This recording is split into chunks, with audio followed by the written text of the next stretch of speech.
Hi, I'm Thomas Kinsinger. I'm with Ian Computers, and I'm very excited to be able to talk about schools and libraries and how they can potentially be saving a significant amount of money for internet service and Wi-Fi service in their organizations.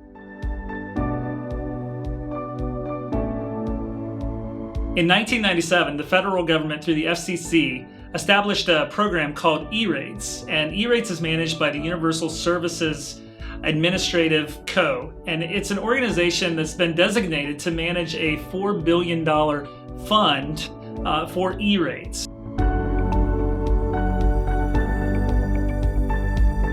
And the answer is schools and libraries are eligible for E-Rate funding. So schools could be public schools, it could be private schools, charter nonprofit schools are eligible for this funding, and libraries, it could be public libraries, it could be private libraries, academic or research-based libraries are all eligible for this funding.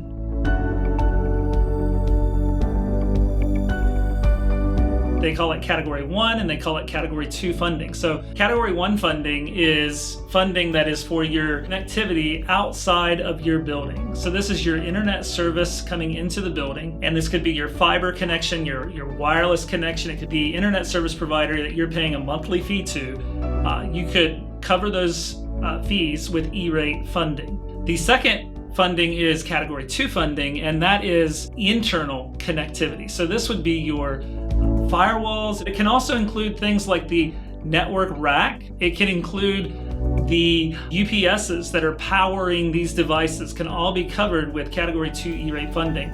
But maybe more importantly than that is that oftentimes there's a project that's associated with getting that equipment in place or running new cables in the building. So the labor that's being done to put those devices and systems and networks in place can be covered with E-Rate funding.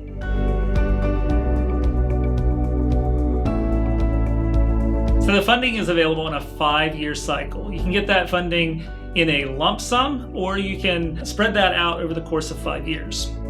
So what does this look like? Let's say you have a project and you're doing a $100,000 network upgrade in your facility. This funding is going to be covered anywhere from a 20 to 85%. And there's a matrix that's been developed to help you see where you fall and where you measure up in that. And it's based on how many students there are who are in the National School Lunch Program. That's what's going to be the deciding factor for how much funding you're going to receive. So if it's a $100,000 project and you are eligible for 85%, you are going to receive $85,000 in E-Rate funding. You'll be responsible for $15,000 of that project or upgrade that you are doing. If you don't have $15,000 available, you're not going to be able to do the project because you have to have a part of that you're covering yourself.